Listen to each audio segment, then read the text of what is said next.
BNP chairperson Begum Khaleda জিয়ার শারীরিক অবস্থা অপরিবর্তিত রয়েছে। মেডিকেল বোর্ডের চিকিৎসকরা জানান তাকে কয়েকদিন ধরে নিবিড় পর্যবেক্ষণে রাখা হয়েছে। বর্তমানে তার বিদেশ যাত্রা মূলত শারীরিক অবস্থার পরিবর্তনের উপর নির্ভর করছে। কিছুটা উন্নতি হলেই খালেদা জিয়াকে চিকিৎসার জন্য নেওয়া হবে লন্ডনে। এদিকে আজ জার্মানি থেকে এয়ার অ্যাম্বুলেন্স আসছে না বলে জানিয়েছে বেসামরিক বিমান চলাচল কর্তৃপক্ষ। 17 দিন ধরে রাজধানীর এভারকেয়ার হাসপাতালে চিকিৎসাধীন বিএনপি প্রধান। 23 নভেম্বর শ্বাসকষ্ট নিয়ে তিনি এই হাসপাতালে ভর্তি হন। দর্শক, এই বিষয়ে আরও বিস্তারিত জানাতে এভারকেয়ার হাসপাতালের সামনে থেকে এই মুহূর্তে সরাসরি যুক্ত হচ্ছেন সহকর্মী রিশাদ হাসান।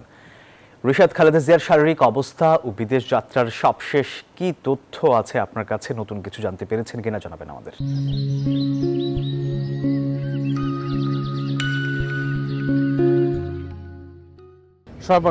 বক্স আপনাকে ধন্যবাদ। আপনি যেমনটা জানেন যে আসলে 17 দিন ধরে বেগম খালেদা জিয়া এভারকেয়ার হাসপাতালে ভর্তি আছেন এবং তাকে আসলে বিদেশ ঠিক কবে নিয়ে যাওয়া হবে সে বিষয়ে সুনির্দিষ্ট কোনো তথ্য এখনই বলা যাচ্ছে না, যেহেতু জার্মান থেকে কাতার সরকারের ভাড়া করা যে এয়ার অ্যাম্বুলেন্সটি সেটি যেহেতু বাংলাদেশে আসছে না, সেহেতু আপাতত নির্ভর করতে হচ্ছে মেডিকেল বোর্ডের সিদ্ধান্তের উপরে। যে খালেদা জিয়া, যেমনটি গতকালকেও আমরা জানিয়েছিলাম যে তার শরীর দীর্ঘ 12 থেকে 14 ঘন্টা বিমান যাত্রার জন্য এখনও পর্যন্ত সক্ষম নয়। মেডিকেল বোর্ড নিবিড় পর্যবেক্ষণে রেখেছে এবং তাদের আসলে সবুজ সংকেত বা তাদের সংকেত পাওয়া মাত্রই আসলে তাকে দেশের বাইরে নেওয়া হতে পারে। তবে আপাতত খালেদা জিয়ার চিকিৎসা আমাদের দেশেই হচ্ছে এবং দেশি বিদেশি চিকিৎসকদের সমন্বয়ে যে মেডিকেল বোর্ড, তারা আসলে চূড়ান্ত সিদ্ধান্ত দেবেন যে খালেদা জিয়া ঠিক কবে নাগাদ দেশের বাইরে উন্নত চিকিৎসার জন্য যেতে পারবেন, নাকি এখনো পর্যন্ত তার যে চিকিৎসা সেটি দেশে থেকেই হবে। এই ছিল আমার কাছে এখান থেকে সর্বশেষ।